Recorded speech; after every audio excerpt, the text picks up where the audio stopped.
Se tem algo que é 100% adaptável, isso é o seu paladar. Quando a gente fala do paladar, as interferências começam na sua infância. Então, se você teve uma introdução barra um ambiente que tinha muito doce, você vai ter o paladar mais pro doce. Se você teve uma introdução alimentar com mais salgado e um ambiente onde as pessoas consumiam mais salgados, você vai ter um paladar mais salgado. Então, tudo começa nesse primeiro momento. Mas as suas papilas gustativas, que são as bolinhas que ficam na sua língua, elas se renovam, então você consegue sempre recalibrar o seu paladar. Então é por isso que muitas vezes alguém fala, eu não tomava café, mas agora eu tomo. Eu não gostava disso, mas agora eu gosto. Porque você consegue mudar. E aí quando a gente pensa nessa questão do doce, salgado, azedo, é muito fácil de você conseguir mudar de acordo com o momento que você tá. E pensando então no doce, em você que gosta muito de um docinho, você também consegue ajustar isso. Então, quando a gente pensa aí nesse paladar mais doce, você tem várias interferências. Então, você tem o ponto do ambiente, que você pode ter muito doce, você não sabe se lidar bem com essa exposição.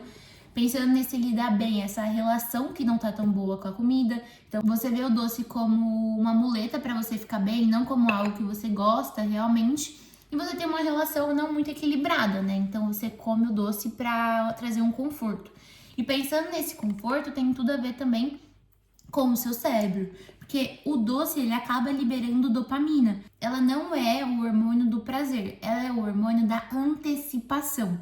Então, é como você vê uma notificação no celular. Na hora que você vê a notificação, você já fica ansioso porque você vê a notificação. Não necessariamente o conteúdo, você pode nem ter visto o conteúdo ainda.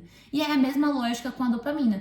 Então você já cria uma expectativa que você vai comer um doce, e aí quando você come um doce que é muito doce, você aumenta ainda mais. E aí seu cérebro vê isso como uma moeda muito boa de energia. Então ele faz com que você se adapte a isso e ele vai sempre fortalecer para quê? Para ele trabalhar menos com mais energia. E aí então como que você pode trabalhar para mudar esse paladar?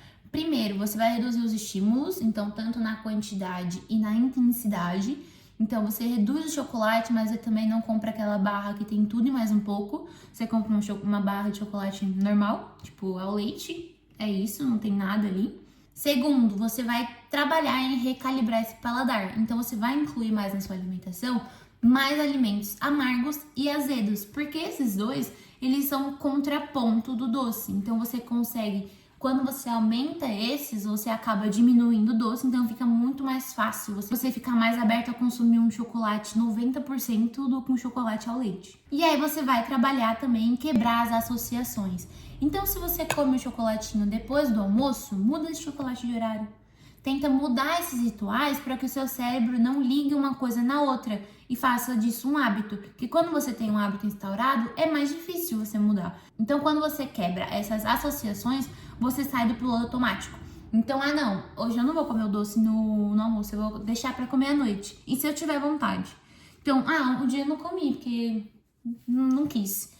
E você vai saindo desse ciclo do não, sempre tem que ter um docinho depois do meu almoço. Então, quebrar essas associações é essencial, assim como melhorar a sua relação com a comida. Porque nada adianta você cuidar de todos esses pontos, mas ainda você ter uma relação onde você vê um doce como um conforto. Porque não tem problema você gostar do doce, mas o problema é você achar que ele vai resolver todos os seus problemas. Que quando você tá estressada, o doce vai resolver. Ou quando você tá chateada, o doce vai resolver também. O doce não vai resolver nada.